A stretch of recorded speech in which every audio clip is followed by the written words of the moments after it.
పాలకులు ప్రజల యొక్క సెంటిమెంట్ అయిన నీళ్లను అడ్డం పెట్టుకొని నిలువున తెలంగాణను వేల కోట్ల రూపాయలు ఎలా దోసుకుంటుండ్రో మనల్ని, మన పిల్లలను, వాళ్ళ పిల్లలను, తరతరాలుగా తెలంగాణ బిడ్డలందరినీ కూడా బ్యాంకులకు తాకట్టు పెట్టి ఆంధ్ర కాంట్రాక్టర్లకు కాంట్రాక్టులు ఇచ్చి కమిషన్లు దండుకొని తాము దోపిడీని ఏ రకంగా నిర్వహిస్తుండ్రో పవర్ పాయింట్ ప్రజెంటేషన్ ద్వారా ప్రెస్ క్లబ్లో తెలంగాణ సమాజానికి వివరించడం జరిగింది.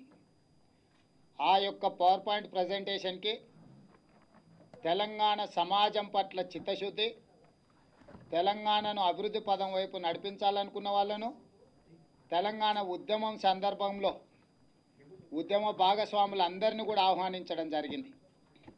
అన్ని రాజకీయ పార్టీలు, రిటైర్డ్ ఇంజనీర్లు, విద్యార్థులు, రైతు సంఘాలు, రైతు కూలీ సంఘాలు, ఇలా చెప్పుకుంటూ పోతే తెలంగాణ సమాజం అంతా అక్కడ హాజరైంది జేఏసీ ఇచ్చిన పవర్ పాయింట్ ప్రజెంటేషన్కు.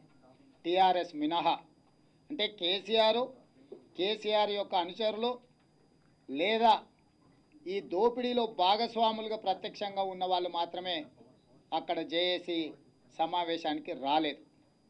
సరే, ఏది ఏమైనా కాళేశ్వరం ప్రాజెక్టు యొక్క నిర్మాణం వల్ల ఏ రకంగా తెలంగాణ సమాజం అప్పుల ఊబిలో కూరుకుపోతుందో, గతంలో ప్రాణహిత చేవెళ్ల పేరు మీద కాంగ్రెస్ పార్టీ నిర్మాణం మొదలుపెట్టి 11,000 కోట్ల రూపాయలు ఖర్చు పెట్టిన తర్వాత ఈ రాష్ట్ర ముఖ్యమంత్రి చంద్రశేఖరరావు గారు బాధ్యతలు స్వీకరించిన సంవత్సరంన్నర తర్వాత రీడిజైనింగ్ల పేరు మీద ప్రాజెక్టు పేరు మార్చడమే కాకుండా స్థల మార్పిడి వల్ల 38,500 కోట్ల రూపాయల ప్రాజెక్టు కాస్త 81,000 కోట్ల రూపాయలకు ఏ రకంగా పెరిగిందో, ఆయకట్టు పెద్దగా పెరగకుండానే ప్రాజెక్టు నిర్మాణ వ్యయం అడ్డగోలుగా పెరిగిన విషయాన్ని అన్నిటిని కూడా ఆధారాలతో సహా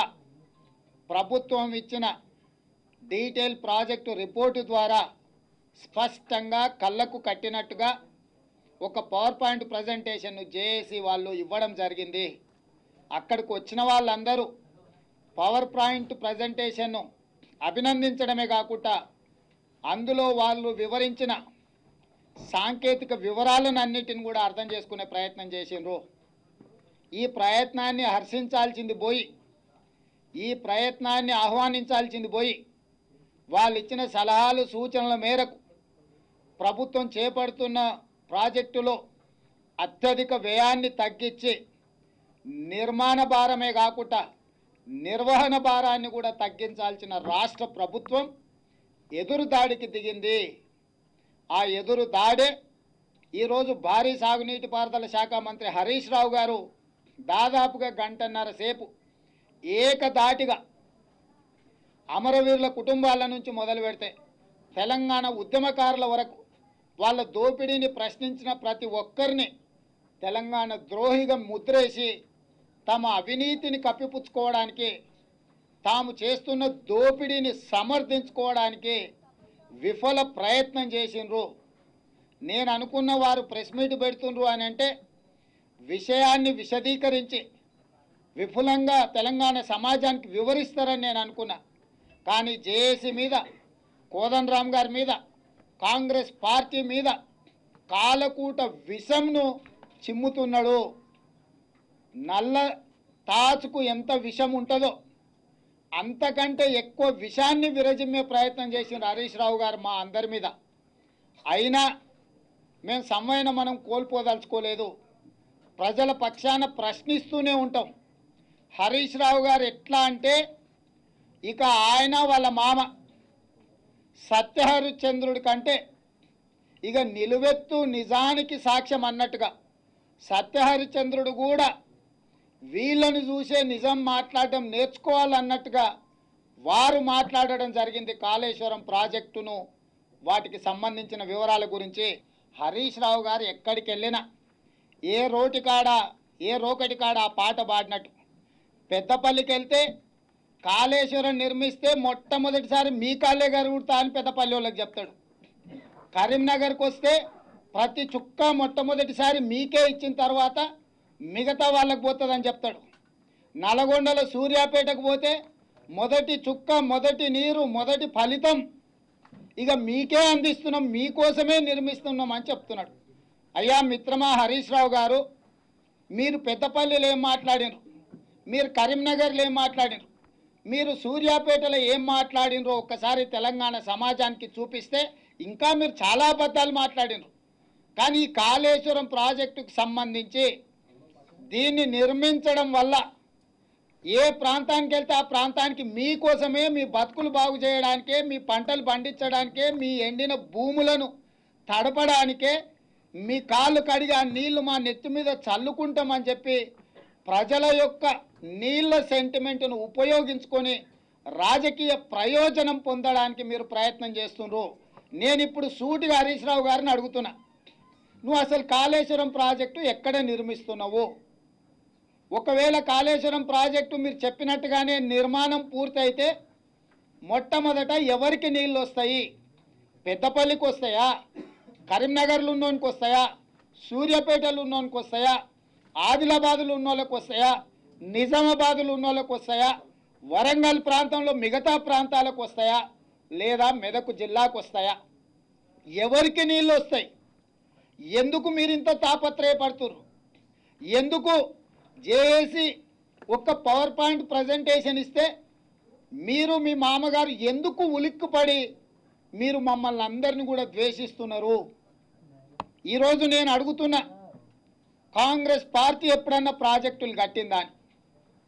మరి సాగునీటి భారీ శాఖ మంత్రి అయిన తర్వాత హరీష్ రావు గారు, మరి మీకు మీ డిపార్ట్మెంట్ వాళ్ళు ఏం చెప్పినరో నాకు తెలియదు, ఎందుకంటే మీరు పెద్దగా చదువుకోలే నాకు తెలుసు. కానీ చదువుకున్న ఐఏఎస్ని డిపార్ట్మెంట్లు ఉంటారు. శ్రీశైలం కట్టింది ఎవరు? నాగార్జున సాగర్ కట్టింది ఎవరు? జూరాల కట్టింది ఎవరు? శ్రీరామ్ సాగర్ కట్టింది ఎవరు? భీమా కట్టింది ఎవరు? నెట్టంపాడు కట్టింది ఎవరు? కోయిల్ సాగర్ కట్టింది ఎవరు? కల్వకుర్తిని ప్రారంభించింది ఎవరు? పాలమూరు రంగారెడ్డికి జీవో ఇచ్చింది ఎవరు? ప్రాణహిత చేవెళ్ల నిర్మాణం మొదలుపెట్టి 11,000 కోట్ల రూపాయలు ఖర్చు పెట్టింది ఎవరని నేను అడుగుతున్నా. ఇవాళ ఏదన్నా నువ్వు కొత్తది మొదలు పెట్టినవా? నువ్వు కొత్తది మొదలు పెడితే సూటిగా సవాలు విసురుతున్నా. కృష్ణా రివర్ మేనేజ్మెంట్ బోర్డు దగ్గర పాలమూరు రంగారెడ్డి ప్రాజెక్టు పాతదే, ఉమ్మడి రాష్ట్రంలోనే ప్రారంభించిందని మీరు అఫిడవిట్ ఫైల్ చేయలేదా? అదేవిధంగా గోదావరి రివర్ మేనేజ్మెంట్ బోర్డు దగ్గర ప్రాణహిత చేవెళ్ల ఇంక్లూడింగ్ కాళేశ్వరం కాంగ్రెస్ పార్టీ అధికారంలో ఉన్నప్పుడే 2007 సంవత్సరంలోనే ఈ ప్రాజెక్టును ప్రారంభించిందని మీరు మంత్రిగా అఫిడవిట్ ఫైల్ చేయలేదా? అంటే అక్కడ అవసరమైతేనేమో కాంగ్రెస్ పార్టీ మొదలుపెట్టింది, మేము మొదలు పెట్టలేదంటారు. ఇక్కడ ఓట్ల అవసరమైతేనేమో లేదు లేదు కాంగ్రెస్ వాళ్ళు ఇంట్లో పండుకున్నారు, ఏ ఒక్కరోజు కూడా కాంగ్రెస్ ఆలోచనే చేయలేదు, కాంగ్రెస్కి ఇట్లాంటి మంచి ఆలోచన ఎన్నడాన్ని వచ్చిందా? ప్రజల బతుకులు బాగు చేయాలని ఎన్నడాన్ని అనుకున్నారా? ఇట్లాంటి దరిద్రపు కొట్టు కాంగ్రెస్ అసలు ఈ రాష్ట్రంలో ఉండాల్సిన అవసరం ఉందా అని మాట్లాడతారు. నేను అడుగుతున్న సవాల్ విసురుతున్నా, శ్రీశైలం వస్తావా? నాగార్జున సాగర్ వస్తావా? శ్రీరామ్ సాగర్ వస్తావా? భీమా వస్తావా? నెట్టంపాడు వస్తావా? కోయిల్ సాగర్ వస్తావా? కల్వకుర్తి వస్తావా? పాలమూరు రంగారెడ్డికి వస్తావా? ప్రాణహిత చేవెళ్లకు వస్తావా? ఏ ప్రాజెక్టుకు వస్తావో చెప్పు. నువ్వు SLBCకి వస్తావా? ఏ ప్రాజెక్టుకు వస్తావో చెప్పు. ప్రతి దగ్గర ప్రారంభించింది, మెజారిటీ ప్రాజెక్టులను పూర్తి చేసింది కాంగ్రెస్ పార్టీ కాదా? నువ్వు కొత్తగా ఏదైనా అనుమతులు తెచ్చిన ఒక ప్రాజెక్టు ఉన్నదా? నువ్వు కొత్తగా ప్రారంభించిన ప్రాజెక్ట్ ఎక్కడన్నా ఉన్నదా? నేను సూటిగా సవాలు విసురుతున్నా, సమాధానం చెప్పాల్సిందిగా మంత్రి గారికి. రెండవది, చాలా విచిత్రమైన వాదన చేస్తున్నారు మామ అల్లుడు. ఇక వాళ్ళ వ్యవహారం ఎట్లుందా అంటే అల్లుడు ఆనిముత్యం, మామ సాతిముత్యం. ఇక నా ఇప్పు నువ్వు గోకు, నీ ఇప్పు నేను గోకుతా. మా అల్లుడు హరీష్ అయితే ఇక కష్టపడుతున్నాడు కదా అంటే ఇక కష్టపడుతున్నాడు కదా అని ఆయన మైక్ ఎత్తుకుంటే ఇక ఎత్తుకుంటాడు 101 రాగం. ఇక అల్లుడు చెప్తాడు మా మామ మొత్తం అద్భుతాలంతా ఇంట్లో వండుకొని మంచంలో ఎల్లకిలా వండుకొని ఫ్యాన్ దిక్కు చూస్తుంటే ఫ్యాన్ గిరగిర తిరుగుతుంటే మా మామ ఆలోచనలు కూడా గిరా గిరా తిరిగి శివుడి నెత్తి మీద ఉన్న గంగను ఇటు గోదావరి కింద అటు కృష్ణానది కింద తీసుకొచ్చి భూమి మీదకి తీసుకొచ్చి పారిస్తుంటే రాక్షసులైన కాంగ్రెస్ వాళ్ళు అడ్డం పడుతున్నారు. మేము జలయజ్ఞం చేస్తుంటే, మేము యజ్ఞాలు చేస్తుంటే, యాగాలు చేస్తుంటే, తెలంగాణ సమాజాన్ని ఉద్ధరిస్తుంటే కాంగ్రెస్ వాళ్ళు అడ్డం పడుతున్నారని నోటుకొచ్చింది మాట్లాడుతున్నారు. నేను సూటిగా అడుగుతున్నా, నువ్వు అధికారంలోకి వచ్చిన జూన్ 2, 2014 నాటికి కల్వకుర్తి ఎత్తిపోతల పథకం 92% పనులు పూర్తయినాయి. 8% పనులను 4.5 సంవత్సరాలలో నువ్వు పూర్తి చేయలేదు. 1000 కోట్లు ఖర్చు పెడితే మహబూబ్ నగర్లో 8 లక్షల ఎకరాలకు నీళ్ళు ఇచ్చే అవకాశం ఉంటే ఆ పనులను పూర్తి చేయకుండా 55,000 కోట్ల రూపాయలతోని పాలమూరి రంగారెడ్డి ఎత్తిపోతల పథకాన్ని పిలిచి ఆంధ్ర కాంట్రాక్టర్లకు ఇచ్చి నీ మామ 10%, నువ్వు 2% కమిషన్ దొబ్బిన మాట వాస్తవం కాదా? నిజంగానే తెలంగాణ ప్రజల పట్ల, పాలమూరు బిడ్డల పట్ల, వాళ్ళ వలసల పట్ల, వాళ్ళ చావుల పట్ల, వాళ్ళ పేదరికం పట్ల వాళ్ళు ఏదైనా వలసలు పోతుంటే ఆపాలంటే పాలమూరులో ఉన్న ప్రాజెక్టులను పూర్తి చేయకుండా మీనమేషాలు లెక్కిస్తున్నావు అంటే టీఆర్ఎస్ పార్టీని బొందదీసి పాతి పెట్టాలనా లేకపోతే మిమ్మల్ని అభినందించాలనా? పాలమూరు బిడ్డలకు సమాధానం చెప్పాలి. రెండవది, తెలంగాణ వస్తే వంకర కాళ్ళతో, వంగిన నడుములతో నడమలేక తల్లిదండ్రులు కూలిపోతుంటే బిడ్డల్ని ఇండ్లల్లో గుడిసెల దగ్గర మంచాలకు తాళ్ళు పెట్టి కట్టేసి ఫ్లోరైడ్ బాధితుల గురించి వగల ఏడ్పులేడ్చి ముసలి కన్నీరు గార్చి సమైక్య రాష్ట్రంలో నల్లగొండ బిడ్డలు ఫ్లోరైడ్ బాధతో వంగిన నడుముతో బాధపడుతుంటే ఎన్నో రాత్రుల్లో దుఃఖంతో నేను బువ్వ తినలేదని నీ మామ నువ్వు చెప్పిన మాట నిజం కాదా? ఆ దుఃఖంతో మందు తప్ప బుక్కెడు బువ్వ ముట్టుకోలేదని మీరు చెప్పలేదా? ఇవాళ నేను అడుగుతున్నా, 2,000 కోట్ల రూపాయలతోటి ఎస్ఎల్బిసి టన్నెల్ ద్వారా 42 కిలోమీటర్ల అండర్ టన్నెల్ ద్వారా tunnel bore machine TBM machine ద్వారా శ్రీశైలం నుంచి నల్లగొండలో 3 లక్షల ఎకరాలకు నీళ్ళు ఇవ్వడానికి కాంగ్రెస్ పార్టీ ప్రారంభించిన ప్రాజెక్టు 25 కిలోమీటర్ల టన్నెల్ని అద్భుతంగా కాంగ్రెస్ పార్టీ అధికారంలో ఉన్నప్పుడు పూర్తి చేస్తే, ఇక 17 కిలోమీటర్లు పూర్తి చేస్తే నల్గొండ సస్యశ్యామలమైపోయి ఫ్లోరైడ్ బాధితులకు ఒక వెలుగు నింపాల్సిన తెలంగాణ ప్రభుత్వం ఎందుకు ఎస్ఎల్బిసి వైపు కన్నెత్తి చూస్తలేదని నేను అడుగుతున్నా. 25 నుంచి 28 కిలోమీటర్ల టన్నెల్ను కాంగ్రెస్ పార్టీ కంప్లీట్ చేస్తే దాదాపుగా 60% ప్రాజెక్టు నిర్మాణం జరిగితే మిగతా 40% ప్రాజెక్టు 4.5 సంవత్సరాలైన తట్టెడు మట్టి తీయకుండా ఎక్కడి మిషన్లు అక్కడ ఆపేసి ఎక్కడి పనులను అక్కడ నిలిపేసిన మాట వాస్తవం కాదా? దీనికి కారణం ఏంది? నువ్వు కాంట్రాక్టర్లను కమిషన్లు అడిగితే ఇవ్వకపోతే వాళ్ళ పనుల కొనసాగింపుకు నువ్వు అవరోధాలు సృష్టిస్తే ఇవాళ నల్గొండ జిల్లా ఫ్లోరైడ్ బాధితులు దేవుడా అని ఏడుస్తున్న మాట వాస్తవం కాదా? ఇవాళ ఎస్ఎల్బిసి పూర్తి కాకపోవడానికి కేసీఆర్, హరీష్ రావు గారు కారణం కాదా అని నేను అడుగుతున్నా. నిజంగా నేను సమర్థుడు అయితే ఆకాశాన్ని భూమి మీదకి తెచ్చి భూమిని ఆకాశం మీదకి తీసుకోగలిగిన సమర్థత కల్వకుంట్ల కుటుంబానికి, బంధువులకు ఉంటే ఉన్నదని మీరు చెప్పుకుంటుంటే ఎందుకు ఎస్ఎల్బిసిని పూర్తి చేయలేదని చెప్పి నేను అడుగుతున్నా. ఇవాళ ఎస్ఎల్బిసిని పక్కన పెడతావు, కల్వకుర్తిని పండబెడతావు, పాలమూరు టెండర్లు పిలుస్తావు, ప్రాణహిత చేవెళ్ళని రీడిజైనింగ్ల పేరు మీద తుమ్మిడిహట్టి దగ్గర నిర్మించాల్సిన బ్యారేజ్ను తీసుకొచ్చి మేడిగడ్డ దగ్గర కడతా అంటావు. దీనికంత కారణం ఏందని మేము అడుగుతున్నాం. మమ్మల్ని అంటాడు కాంగ్రెస్ వాళ్ళు అడ్డం పడుతున్నారు. మంత్రి గారు మర్యాదగా చెప్తున్నా, ఈ ప్రాజెక్టులు ప్రారంభించిందే మేమయ్యా, 10,000 కోట్లు ఖర్చు పెట్టిందే మేమయ్యా, నిర్మించాలని ఆలోచన చేసింది మేమయ్యా కాంగ్రెస్ పార్టీ. ఆనాడు అన్ని అనుమతులు తీసుకొచ్చి ప్రాజెక్టు పనులు మొదలుపెట్టిందే మేము. కాంగ్రెస్ పార్టీ ఎందుకు అడ్డం పడుతుందని నేను అడుగుతున్నా. 16,40,000 ఎకరాలకు మీరు చెప్పిన లెక్క ప్రకారమే 40,000 కోట్ల రూపాయలతో పనులు పూర్తి చేసి నీళ్ళు ఇవ్వాలని మేము మొదలు పెడితే 11,000 కోట్ల రూపాయలు ఖర్చు పెట్టిన తర్వాత నువ్వు అధికారంలోకి వచ్చిన మొదటి సంవత్సరంన్నర, మీడియా మిత్రులారు ఇది జాగ్రత్త వినాలి, చంద్రశేఖరరావు గారు 14 సంవత్సరాలు తెలంగాణ ఉద్యమం చేసిన అంటాడు. నిజమే, వాళ్ళ ట్యాగ్ లైనే నీళ్లు నిధులు నియామకాలు. అంటే మొట్టమొదటిది నీళ్లు. ఈ నీళ్ళకు సంబంధించిందే నేను మాట్లాడుతున్నా. 14 సంవత్సరాల ఉద్యమం సందర్భంగా ముఖ్యమంత్రి అయినాక సంవత్సరన్నర రోజులలో ఏ ఒక్క రోజైనా ప్రాజెక్టులను రీడిజైనింగ్ చేస్తా అని అన్నడా? ఈ పదము వాళ్ళ ఎన్నికల మేనిఫెస్టోలో ఉన్నదా?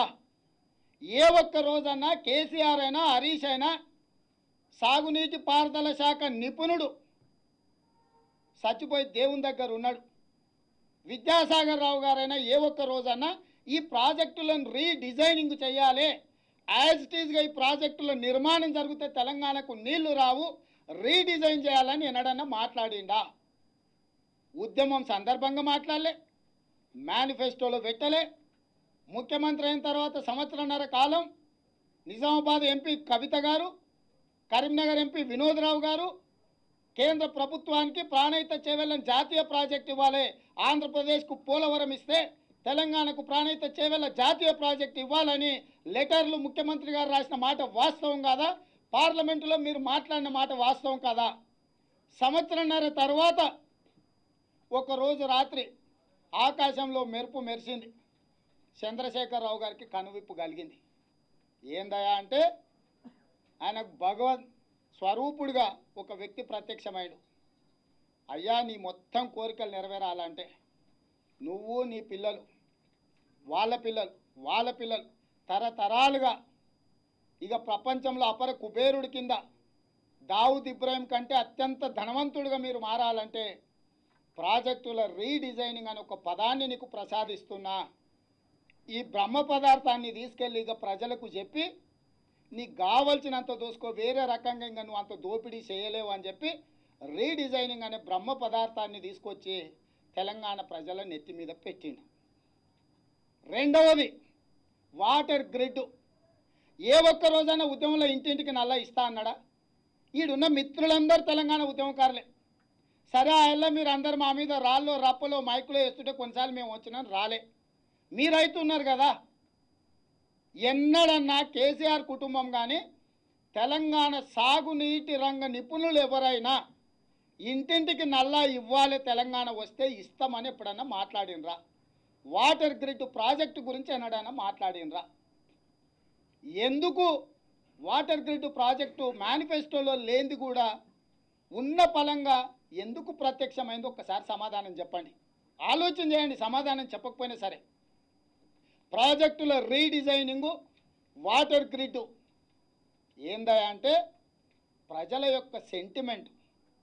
తెలంగాణ ప్రజలు తాగడానికి మంచినీళ్ళు లేక కాళ్ళు వంకరపోయినరనే ఒక ప్రజల అవసరాన్ని అడ్డం పెట్టుకొని ఎండిపోయిన బీళ్లకు నీళ్లు వారించాలనే ఒక ముసుగును దొడుక్కొని ఇటు సాగునీటి ఇటు తాగునీటి ప్రాజెక్టులను అడ్డం పెట్టుకొని 2 లక్షల కోట్ల రూపాయల టెండర్లు పిలిచి మామ 10%, అల్లుడు 2% కమిషన్లు కొట్టడానికి ఈ పన్నాగం పన్నిన మాట వాస్తవం కాదా?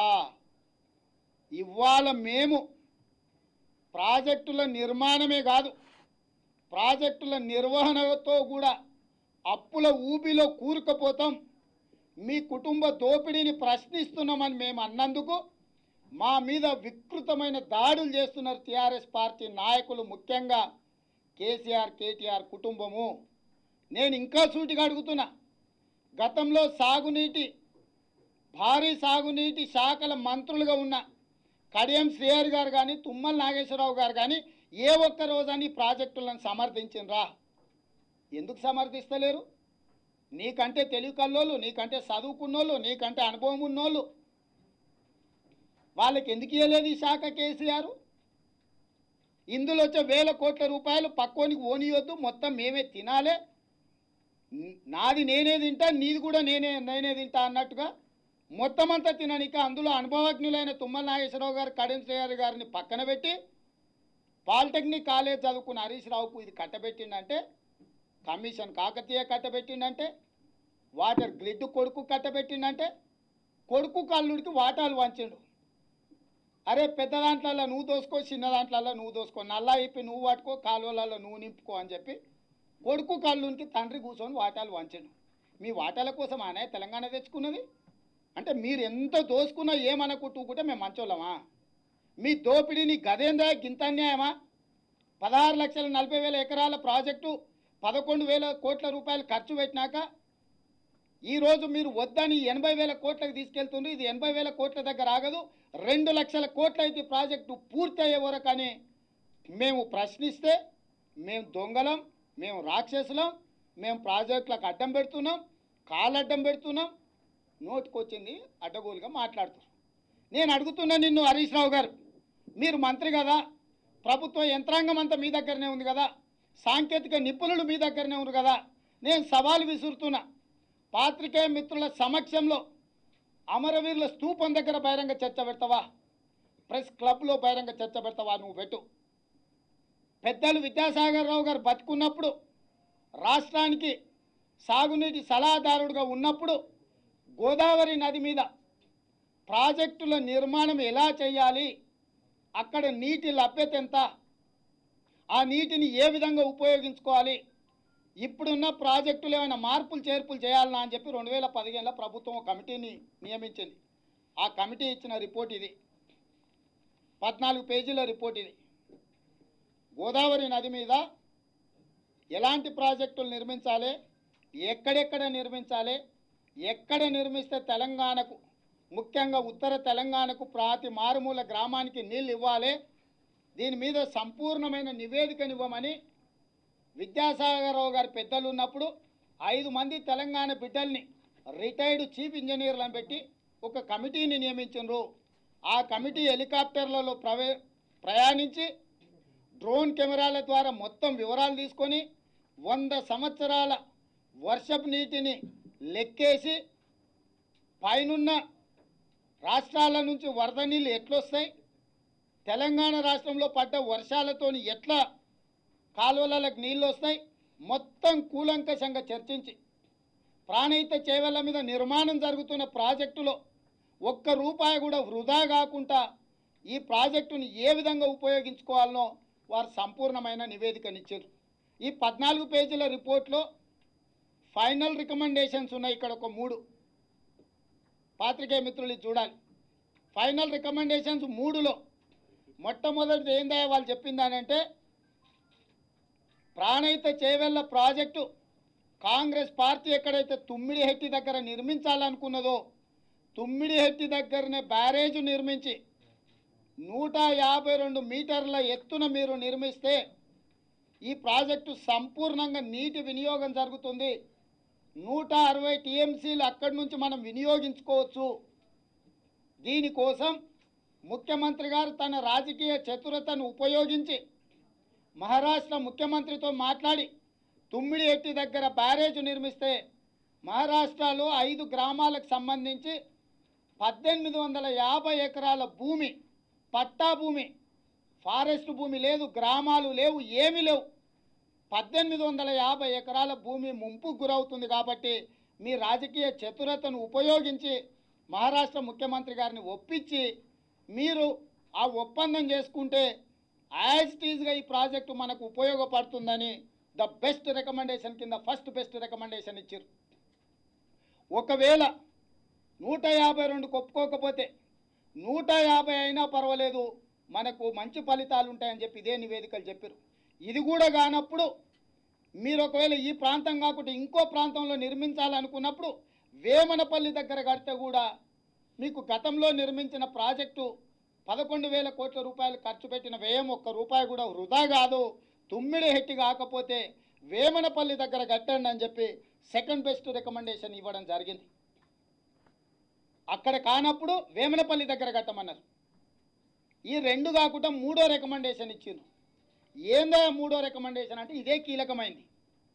ఎట్టి పరిస్థితుల్లో మేడిగడ్డ దగ్గర మీరు కట్టొద్దు, మేడిగడ్డ దగ్గర మీరు బ్యారేజ్ కట్టి 160 టీఎంసీల నీళ్లు ఒకవేళ ఎత్తిపోయాలంటే అత్యధికంగా ఖర్చు అవుతుంది, నిర్మాణ వ్యయం పెరుగుతుంది, చాలా కాలం సమయం వృధా అవుతుంది.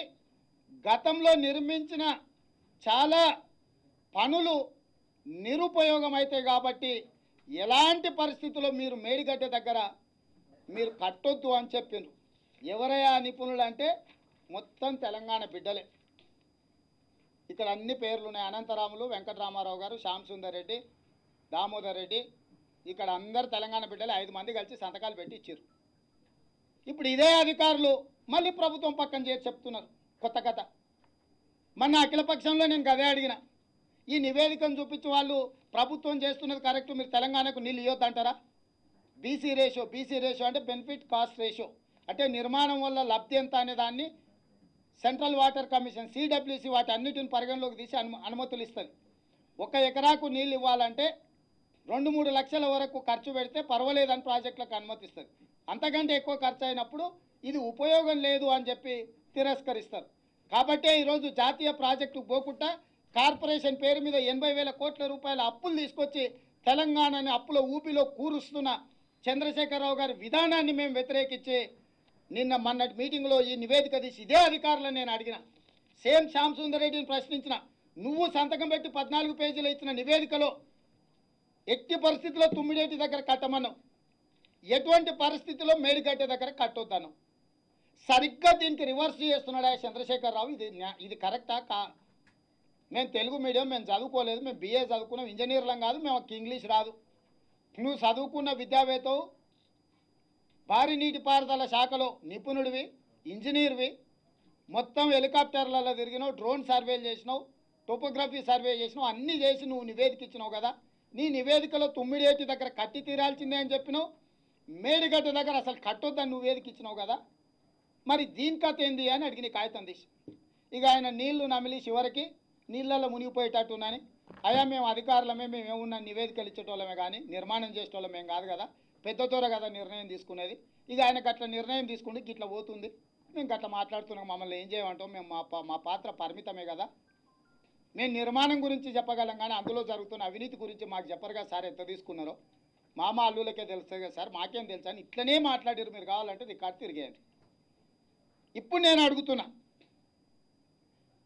తెలంగాణ బిడ్డలు ఉద్యమం తర్వాత 2015 సంవత్సరంలో నీ ప్రభుత్వము పెద్దలు కీర్తిశేషులు విద్యాసాగర్ రావు గారు ప్రభుత్వ సలహాదారుడుగా 5 మంది నిపుణులను వేసి నీ నాయకత్వంలోనే నివేదిక ఇవ్వమంటే ఆ నివేదికలో తుమ్మిడేటి దగ్గర కట్టి తీరవలసిందే 152 మీటర్ల ఎత్తున మేడిగడ్డ దగ్గర కట్టొద్దు అని ఇచ్చిండ్రు.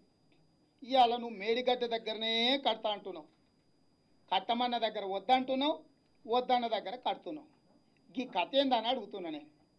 ఈ కథలో పాత్రదారులు ఎవరు, సూత్రధారులు ఎవరు, లబ్ధిదారులు ఎవరు అని మేము అడుగుతున్నాం. కాళేశ్వరం ప్రాజెక్టు ముసుగులో పాత్రదారులు ఎవరు, సూత్రధారులు ఎవరు, లబ్ధిదారులు ఎవరు అని కాంగ్రెస్ పార్టీ అడుగుతుంది. ఇక అగో మనిషి రక్తానికి మారిన పులిని మధ్యలోగిన రాయితో కొడితే కోపంగా మన మీద పడి దాడి చేసినట్టే ఇక మామ అల్లులు మన మీద పడి పిక్క తిందామని చూస్తారు. అరే మేమేమంటున్నావా? నీకెందుకంత భయం? నువ్వు నిజాయితీగా ఈ ప్రాజెక్టు కడుతున్నావు, కడుపు నోరు కట్టుకొని కడుతున్నామని చెప్తాడు ఎప్పుడు చూసినా సారు. ఖాళీ వేసేటప్పుడు మాత్రమే నోరు తెరుస్తాం, మిగతా టైంలో ఎప్పుడు తెరవలేదని మాటకు ముందు ఒకసారి చెప్తాడు మామ. బాగానే ఉంది. మరి నేను ఇప్పుడు అడుగుతున్నా, బహిరంగ చర్చకు రా, ముక్కు నేలకు రాస్తాం. మేము మమ్మల్ని తప్పని నిరూపిస్తే ముక్కు నేలకు రాసి క్షమాపణ చెప్తాం. ఎందుకు అంటే ఈ తెలంగాణ బాగుండాలని కోరుకుంటున్నాం. ఏం కోరుకుంటున్నాం? మేమన్నా కమిషన్లలో వాటా అడుగుతామా, కాంట్రాక్ట్ అడుగుతామా? నీ అధికారంలో ఏమన్నా మేము చేసేపు ఆ కుర్చీలో కూర్చుంటాము, నువ్వు మంచం వేసి మందేసి పండుకున్నప్పుడు ఏమన్నా కుర్చీలో కూర్చుంటామని అడుగుతామా? మేము ఏం అడగలేదే. ఏం అడిగినాం మేము? అరే 40,000 80,000 ఎట్లయితే 40,000 ఆల్రెడీ 11,000 ఖర్చు అయింది, ఈ 29-30,000 పెడితే అయిపోయేదాన్ని 80,000 చేసినాం. 50,000 కోట్ల రూపాయలు అదనంగా ఖర్చు పెట్టి 16,40,000 ఎకరాల బదులు 18 లక్షల ఎకరాలకు నీళ్ళు ఇస్తా అంటున్నావు. అంటే 1,60,000 ఎకరాలకు 50,000 కోట్ల రూపాయలు అదనంగా నువ్వు ఖర్చు పెడుతున్నావు. ఇది న్యాయమా అని మేము అడిగినాం. తప్పైతే మీరని చెప్పు. అరే మీరు తప్పు మాట్లాడుతురా, అడగకూరు ఇంకోసారి వాళ్ళని ప్రశ్నిస్తారా మీరు అంటే మేము కూడా వదిలేస్తాం. మేమేంది, ప్రజలు మమ్మల్ని ఎన్నుకున్నది ప్రతిపక్షంగా పాలకపక్షం తీసుకుంటున్న నిర్ణయాలలో సహేతుకతను అంచనా వేసుకొని సలహాలు సూచనలు ఇచ్చి తప్పు నిర్ణయాలు తీసుకున్నప్పుడు వాళ్ళ మీద నిరసనల ద్వారా, పోరాటాల ద్వారా, పత్రికా సమావేశాల ద్వారా అవగాహన కల్పించి వాళ్ళ మీద పోరాటం చేయమని మమ్మల్ని ఎన్నుకున్నారు ప్రతిపక్షంగా. మేము మా పాత్ర పోషించొద్దా? ఎందుకు మా మీద ఈ దాడి? ఎందుకు మమ్మల్ని రాక్షసులుగా చిత్రీకరించే ప్రయత్నం చేస్తున్నారు మామ అల్లులు కలిసి? ఇవాళ నేను అడిగేది ఒకటే, గోదావరి నది మీద 11,000 కోట్ల రూపాయలు ఖర్చు పెట్టిన తర్వాత ఈరోజు అదంతా దండుగా చేసి 40,000 బదులు 80,000 కోట్ల రూపాయలతో నువ్వు కడుతున్నా అంటున్నావు. నువ్వు ఇచ్చిన డిపిఆర్ ప్రకారం ఒక ఎకరాకు నీళ్ళు ఇవ్వాలంటే సంవత్సరానికి అయ్యే ఖర్చు ఎంతనో తెలుసా మిత్రులారా? ఈరోజు ప్రాణహిత చేవెళ్ళ ప్రాజెక్టు పూర్తయిందని అనుకుందాం. పూర్తయి ఎకరాకు నీళ్ళు ఇవ్వాలంటే 1,54,000 రూపాయలు ఎకరాకు నీళ్ళు ఇవ్వడానికి ఖర్చు అవుతుంది. నిర్మాణమేమో, బ్యాంక్ ఇంట్రెస్టు, లిఫ్టుల విద్యుత్ ఛార్జీలు మొత్తం కలిపి ఒక ఎకరాకు నీళ్ళు ఇవ్వాలంటే 1,54,000 రూపాయలు ఖర్చు అవుతుంది. ఈ విధంగా సంవత్సరానికి 17,584 కోట్ల రూపాయలు కాళేశ్వరం ప్రాజెక్టు పూర్తయిన తర్వాత సంవత్సరానికి నిర్వహణ ఖర్చు 17,584 కోట్ల రూపాయలు ప్రతి సంవత్సరం ఖర్చు అవుతుంది నిర్వహించడానికి, తెచ్చుకున్న అప్పులకి ఇంట్రెస్ట్ కట్టడానికి. దాని కింద ప్రాజెక్టు కింద భూములలో పంట పండిస్తే వచ్చే లాభం 4,000 కోట్లు. పెట్టుబడి సంవత్సరానికి 17,584 కోట్లు ఖర్చు పెడితే నీకు వచ్చే ఆదాయం 4,000 కోట్లు. ఇది మేం చెప్పిన లెక్క కాదు. బ్యాంకుల లోన్లు తెచ్చుకునేటప్పుడు ప్రభుత్వం డిపిఆర్ నివేదికలు, బ్యాంకులకు ఇచ్చిన నివేదికల ద్వారా జేఏసీ వాళ్ళు ఆ వివరాలన్నీ క్రోడీకరించి, అయ్యా మీరు సంవత్సరానికి 17,554 కోట్లు ఖర్చు పెడతామంటారు, 4,000 కోట్ల ఆదాయం వస్తుంది అంటారు. ఇవిగా మూత పడకపోతే ఇవి ఎట్లా నిర్వహిస్తారో మాకు చెప్పురు అని అడిగినారు వాళ్ళు జేఏసీ వాళ్ళు అడిగింది మాకు సమంజసం అనిపించింది. కాంగ్రెస్ పార్టీగా అవును జేఏసీ వాళ్ళు చెప్పింది నిజమే కదా, వాళ్ళు ఇచ్చిన డిపిఆర్లకు వెళ్ళే, వాళ్ళు ఇచ్చిన కాంట్రాక్ట్లకు వెళ్ళే, వాళ్ళు ఖర్చు పెట్టే లెక్కలకి వెళ్ళే వాళ్ళు తీసి నివేదిక ఇచ్చిండ్రు. వాళ్ళు కూడా తెలంగాణ బిడ్డలే, సాంకేతిక నిపుణులే, సాగునీటి పారుదల శాఖకు సంబంధించిన అనుభవం ఉన్న వాళ్ళే నివేదిక ఇచ్చిండ్రు. ఇవాళ ఒక్క ఎకరాకు 1,54,000 ఖర్చు అవుతుంది నీళ్ళు ఇవ్వడానికి. ఆదాయం ఎంత వస్తుందో మీరు అందరు రైతుల బిడ్డలే కదా. 1 ఎకరా వ్యవసాయం చేస్తే మనకు 1,00,000 మిగులుతుందా? నిర్వహణకు 1,54,000 అయినప్పుడు మనకు వచ్చే ఆదాయం ఎంత? అసలు పెట్టుబడి వెళ్ళక ఆత్మహత్యలు చేసుకుంటారు. ఏ రకంగా దీన్ని సమర్థించుకుంటారు? ఇలాంటి ప్రాజెక్టు రష్యాలో కడితే 11 లిఫ్టులతో కడితే దేశం దివాలా తీసి వాడు నేను నడపలేనని ఒక స్టీల్ ఫ్యాక్టరీకి ఇచ్చాడు. అరే నువ్వు మొత్తం ఫ్రీగా ఇస్తారా భయ్, నువ్వు నడుపుకొని నేను స్టీల్ ఫ్యాక్టరీకి నీళ్ళు తీసుకుపో అని. వాడు కూడా బాగానే ఉంది, తెల్ల ఏనుగులాక పెద్ద ఏనుగుని ఇచ్చినా తీసుకుపోయాడు. 5 ఏళ్ళ కంపెనీ దివాలా తీసి అది కూడా అమ్ముకున్నాడు. దీన్ని నిర్వహించలేక దానిలో ఇవాళ మూత పడ్డది. ఇవాళ కాళేశ్వరం కాదు, కేసీఆర్ హరీష్ రావు గారు బస్సులు పెట్టి తీసుకుపోవాల్సింది రష్యాలో నిర్మించి మూతపడ్డ ప్రాజెక్టు, దాన్ని నడుపుతా అని తీసుకున్న స్టీల్ ఫ్యాక్టరీ మూత దగ్గరికి విమానాలలో తీసుకుపోయి చూపించాలి. దోపిడీకి పాల్పడితే ఎట్లుంటుంది అని మేము ప్రాజెక్టు వద్దంటలేము. నిర్మాణ వ్యయం 2,00,000 కోట్లు అవుతుంది చివరికి పూర్తయ్యే వరకు. గా దోపిడీని ఆపమంటున్నాం మేము. మళ్ళీ నేను చెప్పినాక మీరు అడుగుతారు. అయితే ఈరోజు మేము అడిగేది ఒకటే, నిర్మాణ వ్యయాన్ని తగ్గించండి, నిర్వహణ వ్యయాన్ని నిర్వహించడంలో వ్యయాన్ని తగ్గించండి, మీ దోపిడీని ఆపండి అని అడిగినాం. మేము ప్రాజెక్టుకు వ్యతిరేకం కాదు. ఈ ప్రాజెక్టు ప్రారంభించింది మేమే, 11,000 కోట్లు ఖర్చు పెట్టింది మేమే. మేము ప్రారంభించి మేము ఖర్చు పెట్టి మేము సగ దూరం పోయినాక రీడిజైనింగ్ అనే ఒక కొత్త బ్రహ్మ పదార్థాన్ని కనిపెట్టి 50,000 కోట్ల రూపాయలు అదనంగా దోసుకుంటుంటే గా దోపిడీకి మాత్రం మేము అడ్డమయా? ఇక నువ్వేమనుకున్నా సరే ఆ దోపిడీకి మేము అడ్డమే, బరాబర్ అడ్డం. కాళ్ళలో కట్టె పెడుతున్నారు అంటున్నావు కదా, ఏడంటే ఆడ కట్టె పెడతాం. ఇంకా దానికి ఇక దాంట్లో ఊకునేది ఏం లేదు. నువ్వు ఏమన్నా అనుకో, నీకు నొప్పి లేవని, మంట లేవని, నీకు తీట లేవని, ఇంకేమన్నా లేవని, ఖచ్చితంగా కట్టె పెడతాం. ఎందుకు పెట్టాం? మేము పన్నులు కడితే వచ్చిన పైసలు, పేదోళ్ళ బిడ్డలు చేస్తే వచ్చిన తెలంగాణలో మీ కుటుంబం దోసుకుంటుంటే మేము నోరు మూసుకొని ఊరుకోవాలనా? నోటుకు వచ్చింది మాట్లాడుతుంటే వినాలనా? కాంగ్రెస్ ఎన్నడన్నా ప్రాజెక్టులు కట్టిందంటావా పన్లికి ఇచ్చుకుంటా? నువ్వు అదేంది కరెంటు తమ్మన్లాగా పెరుగుతే అయిపోయినాది. శ్రీశైలం ఎవడు కట్టిండే? నారాయణ సార్ ఎవడు కట్టిండు? ఉన్న ప్రాజెక్టులను ఎవడు కట్టిండు? ఇవాళ నువ్వు తాగుతున్న మంచినీళ్ళు ఎవడిస్తుండు? కాంగ్రెస్ కట్టినాయి కదా. నువ్వు మొన్న గజ్వేల్లో ప్రధానమంత్రిని తీసుకొచ్చి గోదావరి జలాలు ఇంటింటికి నల్ల పేరు మీద ఇచ్చిన పైప్ లైన్ కూడా కాంగ్రెస్ వేసింది. నీ ముఖానికి ఇంతవరకు వాటర్ గ్రిడ్లో ఒక్క చుక్క కూడా ఇయ్యలే. ఇవాళ వాటర్ గ్రిడ్ అంటుండు. దానికి వస్తా. ప్రతి జిల్లాలో ప్రతి ప్రాంతంలో మొత్తం ఆ ప్రాంతాన్ని సస్యశ్యామలం చేయడానికి రిజర్వాయర్లు కడుతున్నా అంటుండు. సంతోషం. కల్వకుర్తిలో కట్టిండు, షాద్నగర్లో కట్టిండు, లేకపోతే రాచకొండ దగ్గర కట్టిండు, మల్లన్న సాగర్ల కట్టిండు, కొండపోచమ్మ దగ్గర కట్టిండు. ఇన్ని దగ్గరలో కట్టిండు కదా. 50 టీఎంసీలు, 40 టీఎంసీలు, 20 టీఎంసీలు ఆయా ప్రాంతాలలో వాటి కింద 1000 గ్రామాలకు అక్కడి నుంచే మంచినీళ్ళు ఇస్తే అయిపోయాయి కదా. అక్కడెక్కడనో పోయి గోదావరిలో నుంచి ఇక్కడెక్కడనో వెళ్ళి కృష్ణా కొల్లాపూర్ నుంచి ఇంతింత పెద్ద పైప్ లైన్ లేచి నీళ్లు తేవాల్సిన అవసరం ఏముంది?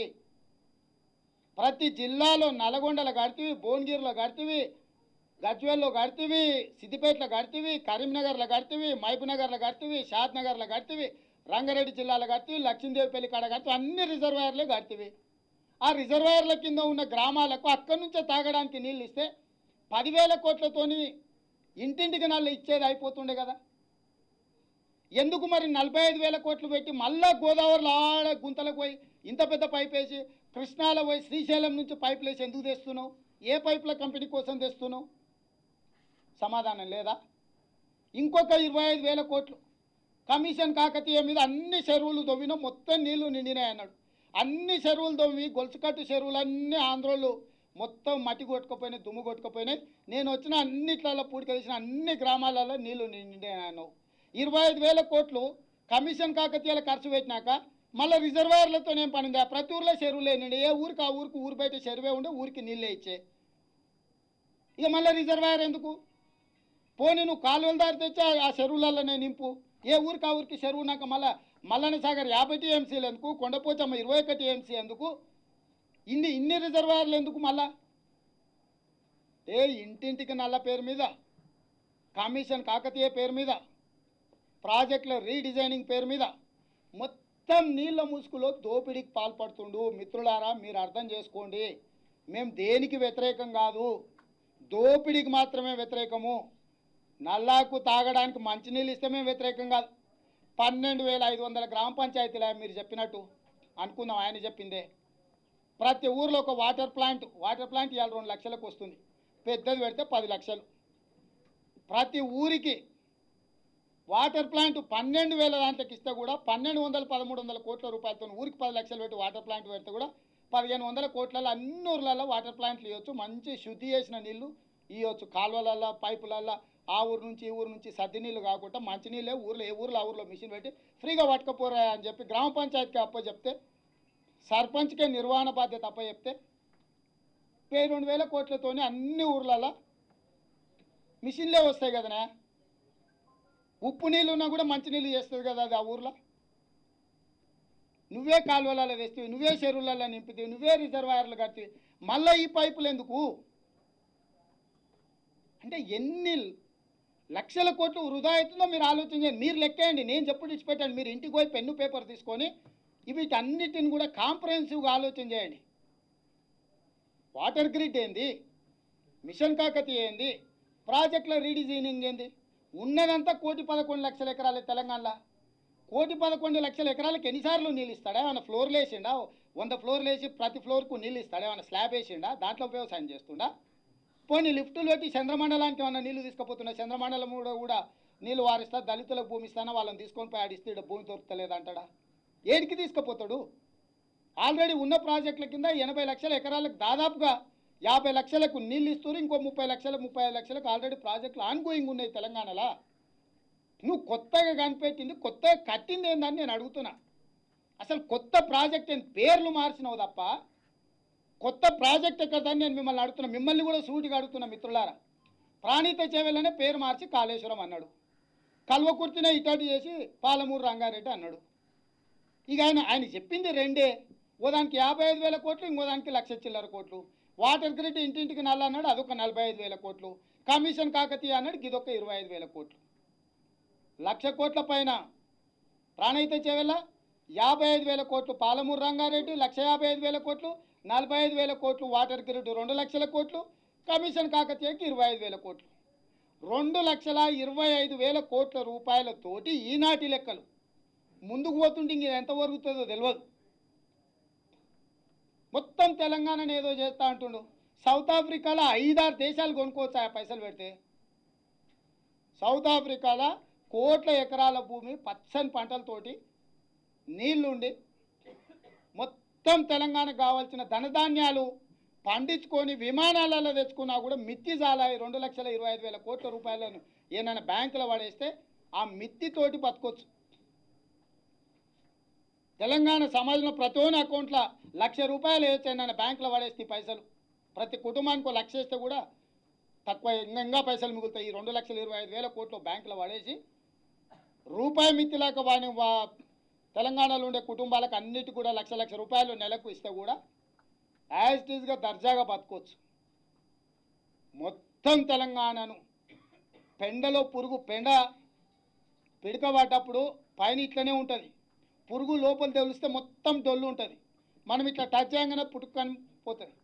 తెలంగాణ ఆర్థిక వ్యవస్థను పిడకలాగా తయారైంది. లోపల మొత్తం డొల్లా పురుగులు మొత్తం దొలిచేసినాక ఎవరైనా వ్యవసాయ కుటుంబాలలో ఉంటే ఊర్లలో పశువులు పెండేస్తే పిడకలాగా తయారైన తర్వాత అందులో పురుగు మొలిచి పైది అట్లనే ఉంటుంది లేయర్, లోపల మొత్తం దొలిచేస్తుంది, ఏముండదు, తినేస్తుంది అది.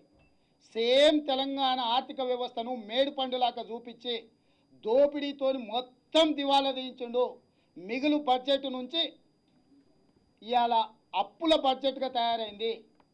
మిగులు నిధుల నుంచి అప్పుల ఊబిలో కూరుకుపోయింది తెలంగాణ. కాబట్టి మీరు ఈ వ్యవహారాన్ని అంతా అర్థం చేసుకోండి. ఈ సందర్భంగా మధ్యకాలంలో మరి మిత్రుడు చెప్పిండు ఓ సంఘటన జరిగిందని. తద్వారా మీరు తెలంగాణలో ఏం జరుగుతుందో అర్థం చేసుకోవడానికి కొంత ప్రయత్నం చేస్తున్నా. ఒక 10 తెల్ల కార్లు పెద్ద పెద్ద కార్లలో రై అని గజ్వేల ప్రజ్ఞాపూర్ దగ్గరికి వెళ్ళి పోతున్నాయి. రోడ్డు పక్కన గొల్లమల్లన గొర్రెలు మేపుకుంటున్నాడు. తక్కువని ఆయన దిగి ఆపిండు. ఒక ఆయన మంచిగా తెల్ల బట్టలు వేసుకున్నాడు, కడకేసుకున్నాడు, మొత్తం చుట్టూ అందరు దిగిండ్రు. దిగిన తర్వాత పిలిచిండు, ఏం పెద్ద అయినా ఏం పేరు అని. అయ్యా గొల్లమల్లయ్య నా పేరు, గొర్రెలు మేపుకుంటా అని. నన్ను గుర్తుపట్టినవా అన్నాడు. లేదయ్యా నాకు తెలియదు, నేను గుర్తుపట్టలేదు. ఊరియమ్మ ఇంత తెలివి కల్లా నన్నే గుర్తుపట్టలేదు అంటే నువ్వెంత తెలివి తక్కువనివా, అసలు నా సంగతి నీకు చూపిస్తూ ఉండు, అసలు నీ గొర్రెలు ఏడున్నాయి కదా మొత్తం ఎన్నున్నో ఇట్లా కూర్చున్న కాడ నీకు లెక్క చెప్తా చూస్తావా అన్నాడు. చెప్పు సారు నేను కూడా ఖాళీగానే ఉన్నాను. ఎంబడే డిక్కి తెరిచిండు, కంప్యూటర్ తీసిండు, అటు ఇట్లా లెక్కలేసిండు, ఇట్లా వర్చువల్ ఫోటోలు అని డ్రోన్ అని ఇట్లా పైకి తిప్పి ఒక 3 నిమిషాలు అలా మొత్తం లెక్కేసి 116 గొర్రెలు ఉన్నాయా, ఇక చూసినావా నేను చాలా చెమట తీసి నీకు లెక్కలు చెప్పిన, నా కమిషన్ కింద తీసుకుంటున్నాను, ఒకటి తీసి డిక్కీలు వేసుకున్నాను. అప్పుడు గొల్లమల్లన నవ్విండు, సార్ నువ్వు కరెంటు స్తంభంలాగా ఇంత పొడుగుండి ఇటకెళ్ళ పొద్దున రాత్రులు తిరుగుతుంటాడు హరీష్ రావు మామ కేసీఆర్ కదా అని. ఆశ్చర్యపోయిండు, అదే ఎట్లా గుర్తుపట్టినవా అని. సార్ నువ్వు డిక్కీలు వేసుకున్నది కుక్కపిల్ల సారు, గొర్రెపిల్ల కాదు. కుక్కపిల్ల గొర్రెపిల్లకు తేడాలో ఉన్నాడు ఓడున్నాడు సారిగా. నువ్వు ఇంట్లోకెళ్ళి రావైతివి చూడవైతివి. మీ అల్లుడేమో ఏడ పచ్చగుంటే ఆడొచ్చి మా మామ వస్తాడు రాయి వాస్తాడు, ఈడ వాతాల్చింది ఈడ రిజర్వాయర్ అని ఆయన తిరుగుతుంటాడు. ఇట్లకెళ్ళి మామ అల్లుళ్ళు తగిలిండ్రు మా బాణాలకు, ఏంది ఇది సారు ఇట్లా చేస్తే బాగుంటుందా అన్నట్టు ఇక చెప్పబెట్టకుండా కారు ఎక్కి వెళ్ళిపోయాడు. అది ఈరోజు ఆయన ఏమన్నా అంటే రీడిజైనింగ్ అని గొర్రెపిల్లకు కుక్కపిల్లకు తేడా తెలియనట్ల ప్రాజెక్టులు కట్టడం అనేది కాంగ్రెస్కు నేర్పిస్తాడే. పోయి చూడు శ్రీశైలం, పోయి చూడు నాగార్జున సాగర్, పోయి చూడు శ్రీరామ్ సాగర్, రా ఎలిమినేట్ మాధవరెడ్డి ఎట్లా కట్టినామో చూడు లిఫ్టులలో, రా కల్వకుర్తి లిఫ్ట్ ఇరిగేషన్ ఎట్లుంది, జూరాలు ఎట్లుంది, నెట్టంపాడు ఎట్లుంది, కోయిల్ సాగర్ ఎట్లుంది, ప్రాజెక్టుల నిర్మాణం గురించి మాకు చెప్తావా? నువ్వు వచ్చి కాంగ్రెస్ని ఎక్కిరిస్తావా? ఎప్పుడైనా అద్దంలో ముఖం చూసుకురా నువ్వు నీ మామ. వాడోడు ఆ బెజవాడోడు చెప్పినట్టే ఉంది. మా ముఖ్యమంత్రి వచ్చిండు బెజవాడ కనకదుర్గమ్మకు బంగారు ముక్కు పుట్టుకు ఇచ్చిండు కదనే, బాగానే ఉందా, ఎట్లుంది ఏం సంగతి? ఏముంది లేదు సార్, వచ్చే జన్మలో ముక్కు మంచిగా ఇవ్వాలని మొక్కుకొని ఇచ్చిపోయిండు, కానీ మాకేమన్నా లాభమా? ఆయన ముక్కు వచ్చే జన్మలో బాగుంటే బాగుంటుంది అని ఇచ్చుకున్నాడు ఆ ముక్కు పుట్టుక, తప్ప మాకు వచ్చింది ఏముంది? ఆయన కోసం ఆయన ఇచ్చుకున్నాడు, మాదేంది ఉన్నాయి సార్, అంతా మీకోసమే కదా అని చెప్పిండు. గట్లుంది కేసీఆర్ కట్టే ప్రాజెక్టుల కథ. ఊరుకునేది లేదు. మీ దోపిడీని అడ్డుకునేది బరాబర్ అడ్డుకుంటాం. కాళేశ్వరం ప్రాజెక్టుల 1,000 కోట్ల రూపాయల దోపిడీ జరుగుతుంది. ఏ తెలంగాణ కోసం పోరాటం చేసి తెలంగాణ సాధించిన జేఏసీ ఏదైతే పవర్ పాయింట్ ప్రజెంటేషన్ పెట్టి అందులో జరుగుతున్న వాస్తవాలన్నిటిని కూడా లోతుగా విశ్లేషించి రాజకీయ నాయకుల నుంచి తెలంగాణ సమాజం వరకు అవగాహన కల్పించిండ్రో వాటన్నిటిని కూడా కాంగ్రెస్ పార్టీ సంపూర్ణంగా విశ్వసిస్తున్నది. ఒకవేళ భిన్నాభిప్రాయాలు రాష్ట్ర ప్రభుత్వానికి ఉంటే కాళేశ్వరం ప్రాజెక్టు మొత్తం గోదావరి జలాల మీద ప్రభుత్వం నిర్మించదలుచుకున్న ప్రాజెక్టు రీడిజైనింగ్ పేరు మీద బహిరంగ చర్చకు మేము సిద్ధంగా ఉన్నాము. ప్రభుత్వమే ఎక్కడ పెట్టినా కూడా మేము వస్తాము. మీరు మీ నిపుణులతోని మీ హంగు ఆర్భాటంతో రాండి. తెలంగాణ జేఏసీలో ఉన్న రిటైర్డ్ ఇంజనీర్లతో మేము వస్తాం. ఏది వాస్తవమో తెలంగాణ ప్రజలకు చెప్తాం. చర్చ జరగనియండి. ఒకవేళ మా తప్పని తేలినా మంచిదే. మేము తప్పు వాదిస్తున్నాం తెలంగాణ ప్రజల ముందర దోషులుగా నిలబెట్టండి. రాండి చర్చకు. దీంట్లో తప్పేముంది? ఎన్నో సందర్భాలలో ఎన్నో అంశాలలో చర్చలు జరిగినాయి కదా. ఈ చర్చకు ఎందుకు వెనక్కిపోతుంది? కాంగ్రెస్ పార్టీ అధికారంలో ఉన్నప్పుడు ప్రాజెక్టుల అవినీతి మీద చర్చ జరిగినప్పుడు ప్రతి ప్రాజెక్టు దగ్గర చర్చ పెట్టలేదా? ఆ రోజు ప్రతిపక్షాలు అందరినీ పిలిచి బహిరంగ చర్చ పెట్టలేదా? నీకెందుకు భయం? తుమ్మిడేటి దగ్గర చర్చ పెట్టు, మేడిగడ్డ దగ్గర చర్చ పెట్టు, మిడ్మానేర్ దగ్గర చర్చ పెట్టు, ఇంకేడ పెడతావో పెట్టు, మేము వస్తాం. ప్రజలను ఆన్నే పిలుస్తాం, అందరిని పిలిచి మేము చెప్పేది మేము చెప్తాం, మీరు చెప్పేది మీరు చెప్పుండ్రి. ప్రజలు అప్పుడు నిర్ణయిస్తారు కదా.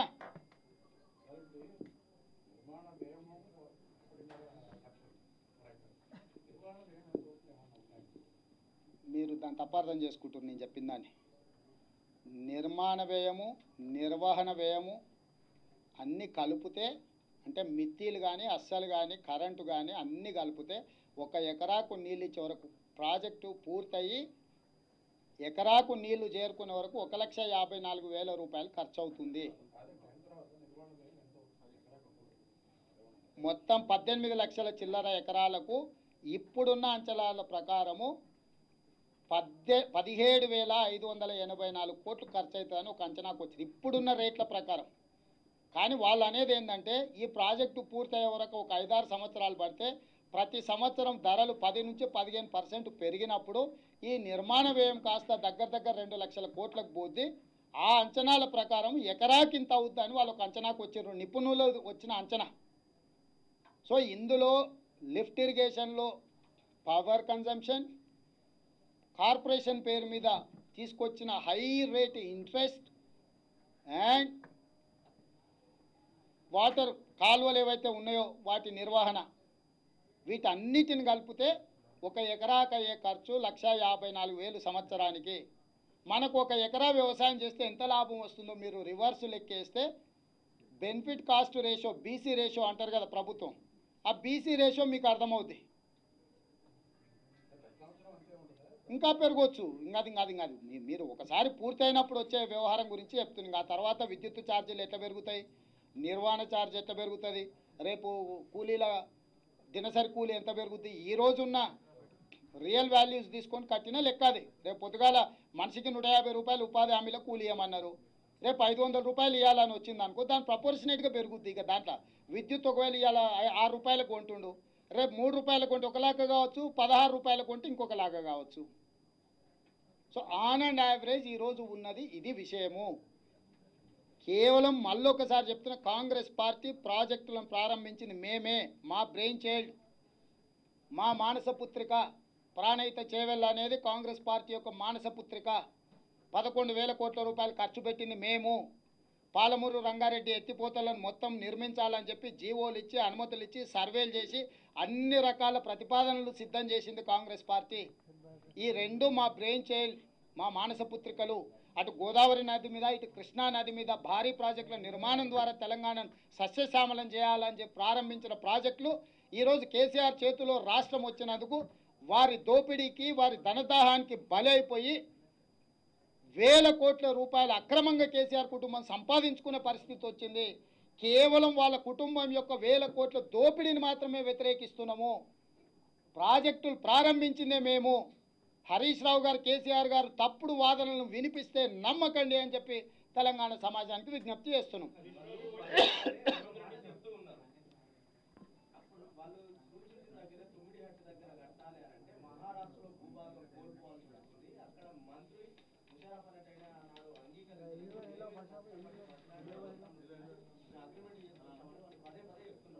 ఇప్పుడు పోలవరం నిర్మాణానికి 3 లక్షల ఎకరాల తెలంగాణ భూభాగాన్ని ఆంధ్రప్రదేశ్కు బదలాయించినాం.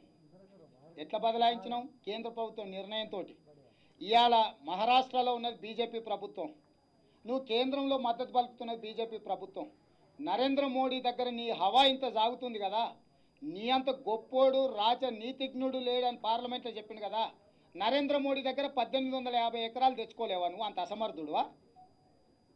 ప్రాణాలను పులినోట్లో పెట్టి సావుకు దగ్గరకు పోయి యమధర్మరాజుతో కత్తిసామి చేసి 30 రోజులు కర్రసామి నేర్చుకొని అంటే వాడు మూలకున్న ముసలమ్మని కొట్టిండంట.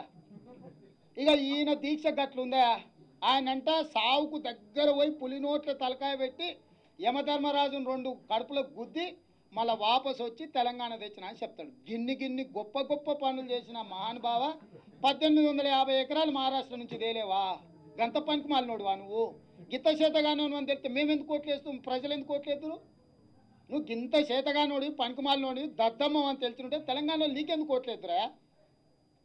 1850 ఎకరాలు పక్క రాష్ట్రం నుంచి తెలియని సన్నాసివి 3 లక్షల ఎకరాలు ఆంధ్రకు 7 మండలాలను గట్టబెట్టినావు. 3 లక్షల మందిని, లక్షల ఎకరాల భూమిని గట్టబెట్టినావు. గింత సన్నాసోడి నీకెందుక ఈ పదవి బాధ్యత? అవసరం ఉందా నువ్వు? ఆయన వద్దంటే ఊరుకుంటావా? మీ ఇంట్లోనే వద్దంటారు నిన్ను ముఖ్యమంత్రి వద్దని, నీ కొడుకే అంటారు నేనైతా అని. ఊకున్నావా నువ్వు? నీ కుటుంబంలో ఏకాభిప్రాయం లేదు. ఓ ప్రాజెక్టు నిర్మాణంలో 2 రాష్ట్రాలకు ఏకాభిప్రాయం ఉంటుందా? అందుకే కదా ఈ నివేదికలు ఏం చెప్పిర్రు? ఈ నివేదికలు సాగునీటి పారుదల నిపుణులు ఏం చెప్పారు?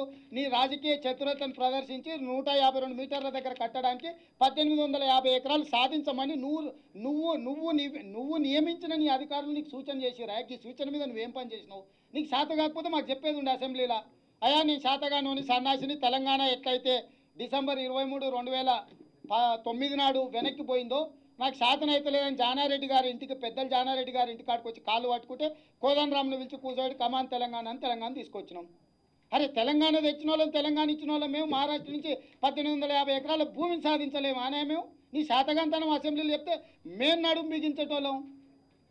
నరేంద్ర మోడీ నుంచి మొడేలు వంచి 1850 ఎకరాలను తీసుకొచ్చేటోళ్ళం మహారాష్ట్ర నుంచి. నీ శాతగాంతనాన్ని నువ్వు అసెంబ్లీకి చెప్పేది ఉండే. నేను మహారాష్ట్రకు పోయి సంతకాలు పెట్టించుకొచ్చినా అంటాడు. అసలు బుద్ధున్న మాటలేనా?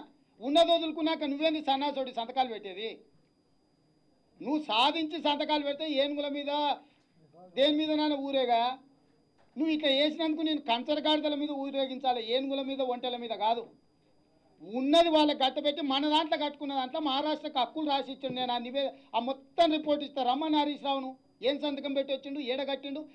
మన దగ్గర నీళ్ళలోనే వాట కాదు, నీళ్ళలో పెరిగే చేపలలో కూడా మహారాష్ట్రకు వాటా ఇచ్చి వచ్చిండు సంతకం పెట్టి. విద్యాసాగరరావు గారు రాజ్భవన్కి పిలిచిండు, 2 పోసిండు, పోస్తే వేసిండు, సంతకం పెట్టిండు.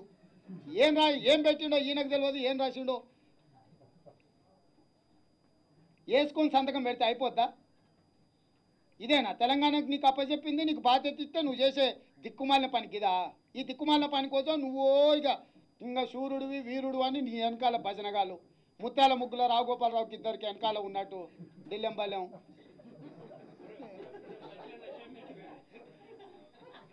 पैसे नशे में रहा तो कोई बात नहीं है, दारू नशे में भी उन्होंने सिग्नेचर लगा रहे भाई। कोई आम आदमी भी ऐसे पेपरों में दस्तखत नहीं करते। तेलंगाना में बोले 100 बकना 1 लिखना बोल के। जब लिख रहे आप सब कुछ सोच के पढ़ के समझ में नहीं आए तो दूसरे से पूछ के मालूम पता कर ले के सिग्नेचर करना। वो तेरा प्रॉपर्टी नहीं है, गजवेल में तेरा फार्म हाउस नहीं है, तुम सिग्नेचर जैसा मनमानी से सिग्नेचर करने के लिए। ये विरासत में नहीं मिला तेलंगाना आपको।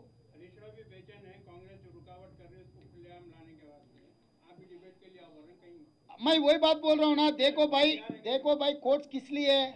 किसी को तकलीफ हुए तो कोर्ट को जाओ बोल के बोलते हैं। परसों क्या बोला है उन्होंने? मुस्लिम रिजर्वेशन के बारे में अगर 12% नहीं मिले तो हम सुप्रीम कोर्ट को जाएंगे, जा तुम बोल के बोले, नहीं बोला? फिर उसको कौन सा पागल कुत्ता काटा? उन्होंने क्यों जा रहे भाई कोर्ट को? आम आदमी को जब तकलीफ होता, सरकार उनके बात नहीं सुने तो आदमी जाने के लिए कोर्ट लगा है। कोई भी कोर्ट को गए तो ऑर्डर नहीं मिलता। अगर सरकार उसको दबा के कुछ करने को कोशिश करे तो कोर्ट आंदा है। मैं एक ही बात पूछना चाहता हूँ हरीश राव साहब से। हरीश राव साहब को याचारम में 15 एकड़ जगह थे। फार्मासिटी में उनके जगह पूछे तो 12.5 लाख रुपए 1 एकड़ के लिए कॉम्पनसेशन लेके दिए। खुद के जगह को 12.5 लाख रुपए तुम लिए, लोगों को 3.5 लाख दे रहे भाई। वही पूछ रहे हम, आप आपके जगह को आप जितना लिए हमको भी उतना ही दो बोल के पूछ रहे हैं हम ज़्यादा नहीं पूछ रहे। जहाँ पर उनको के वोट दिए एटगढ़ किस्टापुर मल्लाना सागर जो भी मेघालय घाट जो भी है उनका 5 लाख में 1 एकड़ पूछ रहा। वो लोग बोल रहे वहीं आसपास में 2 किलोमीटर के अंदर ही है उनका गजवेल फार्म हाउस। हम लोग 10 लाख रुपए 1 एकड़ को देते भाई, आपका जगह दे दो हमको, हम डबल दे देते। आप मुख्यमंत्री है ना, पहले आपका जगह देकर ज़रा दिल बड़ा करो, लोगों को आपको वोट दिए ना, हमको कुछ मदद करो बोल के पूछ रहा है। वो लोग क्यों नहीं दे रहे? నేను సీదా అడుగుతున్నానే, ప్రజలకు 3.5 లక్షల నుంచి 5.5 లక్షలు ఇస్తా అంటుండు భూములకు నష్టపరిహారం. హరీష్ రావు గారి భూమి ఆచారంలో 15 ఎకరాల భూమి, ఫార్మాసిటీలో 12.5 లక్షల రూపాయలకి ఎకరాలాక భూమి ఇచ్చిండు. 12.5 లక్షలు ఇస్తే కానీ ఆయన భూమి ఇయ్యలే. హరీష్ రావు గారి భూమిలో బంగారం ఉందా? మేఘాలయ ఘాట్లో ఉన్న భూమిలో మట్టి ఉందా? అదే 12.5 లక్షల రూపాయల దాకా నువ్వు ఇయ్యి, మేము వచ్చి ఆడ కూర్చొని నీకు సంతకాలు పెట్టిస్తాం లైన్లో నిలబెట్టించి. నువ్వు మంది భూమి అయితే తునానికో పనానికో చిల్లర గవ్వలకు కొనుక్కుంటావు, చింతపిచ్చలకు కొనుక్కుందామని చూస్తావు. మంది భూమి నీ దానికి మాత్రం బంగారు గవ్వలు కావాలనా? ప్రజలు గదే అడుగుతుర్రు, కాదానికే సమాధానం చెప్పమంటున్నావు. రమ్మను చర్చకు హరీష్ రావు గారిని, నీళ్ళకు నీళ్ళు పాలకు పాలు తేట తెల్లని చేద్దాం. ఏం జరిగిందో ప్రజలకు చెప్పుదాం. నీ భూమికి ఎందుకు 12.5 లక్షల ఎకరాకు వచ్చింది? మా భూమికి ఎందుకు నువ్వు తక్కువ ఇస్తున్నావు? నెంబర్ 1. నెంబర్ 2, మల్లన్న సాగర్లో కొంత తగ్గిస్తే 25 టీఎంసీలకు తగ్గిస్తే 50,000 ఎకరాల భూమి బదులు 15,000 ఎకరాలలోనే మల్లన్న సాగర్ నిర్మించవచ్చు. కానీ ఒక్క టీఎంసీ కూడా తగ్గించలే. ఆ పక్కనే కొండపోచమ్మ రిజర్వాయర్కు 21 టీఎంసీలకు జీవో ఇచ్చి కాంట్రాక్ట్ అప్పచెప్పి పనులు మొదలుపెట్టినాక 1750 ఎకరాలే మునుగుతుంది. దాని కింద 540 ఎకరాలు ఈయన బంధువు కావేరీ సీడ్స్ భాస్కర్ రావు గారిది మునుగుతుందని చెప్పి ఆ భూమిని తేల్చడానికి 15 టీఎంసీలకు తగ్గించిండా. జీవో ఇచ్చి కాంట్రాక్ట్ ఇచ్చి పనులు మొదలైనాక కొండపోచమ్మ 21 టీఎంసీల నుంచి 15 టీఎంసీలకు నువ్వు తగ్గించడం వల్ల నీ బంధువైన కావేరీ సీడ్స్ భాస్కర్ రావు గారి 540 ఎకరాల భూమిని మునుగకుట్ట చూడడానికి నువ్వు నిర్ణయం తీసుకున్నాడు. ఆ పక్క ఊర్లో ఉన్నోనికి కడుపు మండదానే? కోర్టుకు కూడా చచ్చిపోయిన వాళ్ళతోనే వేసి చచ్చిపోయినతోనే లేస్తాం. అసలు బేకూఫ్ మాటలు మాట్లాడుతున్నారు. మెదడు మోకాళ్ళలో ఉందో మరి ఏడుందో నాకు తెలుస్తలేదు. తండ్రి చచ్చిపోతే విరాసత్లో కొడుకు పేరు మీదకి భూమి రాకపోతే, భార్య పేరు మీదకి రికార్డులలో రాకపోతే భార్యనో కొడుకో సంతకం పెట్టి కోర్టుకు కూడా వేరోని భూమికి వేరోడు పోయిండా? తండ్రి చచ్చిండా? తండ్రి లేడు, పిల్లలకు ఆస్తి వచ్చింది, రెవెన్యూ రికార్డు నువ్వు మారవకుండా అడ్డం పెట్టావు అధికారులకు చెప్పి. తండ్రి పేరు మీదనే పిల్లలు సంతకం పెట్టి కోర్టుకు పోయిరు. తప్ప వాడు యజమాని కాదా? విరాసత్తుల వానికి రాదా? నీ మామ ఒక్కడు టీఆర్ఎస్ పార్టీ వస్తే మీరందరూ పదవులు అనుభవిస్తలేరు వారసుల కింద. మరి వాడు వారసత్వంలో వాళ్ళ సొంత భూమికి వాళ్ళ పిల్లలు సంతకాలు పెట్టారు. దానికి కాంగ్రెస్ వాడు, కాంగ్రెస్ వాడు భూమి ఉంటే పోతే నష్టం అవుతుంది కోర్టుకు కూడా.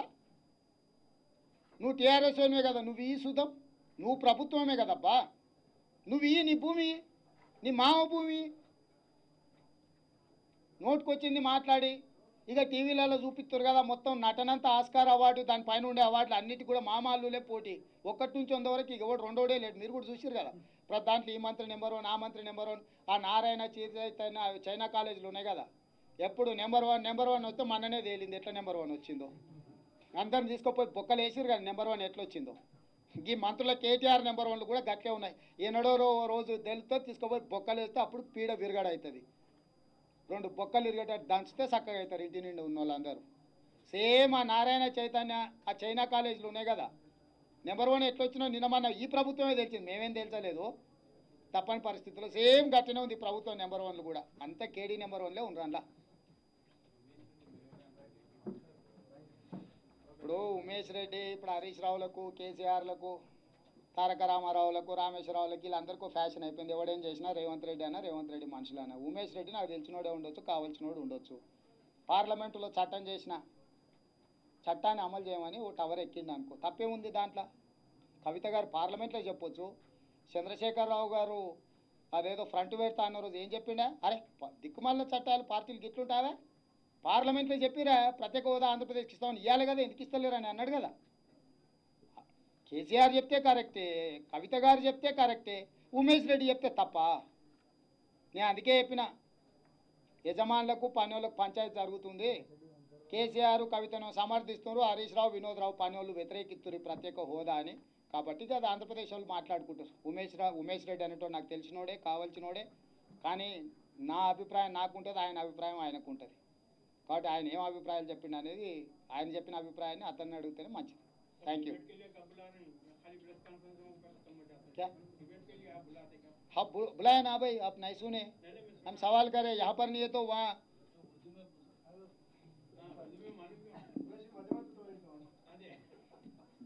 ఈడున్న పాత్రికేయ మిత్రులు ఎవరైనా ఛానల్ వాళ్ళు మీకు ఇబ్బంది లేకపోతే చర్చా వేదిక పెట్టుర్రి. తెలంగాణ సమాజానికి నిజాలు తెలవాలి. నీళ్లు నిజాలు,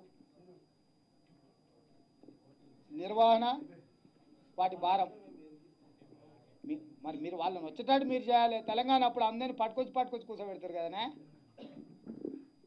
ఏమైంది? అప్పుడే కోల్పోయారా? Thank you.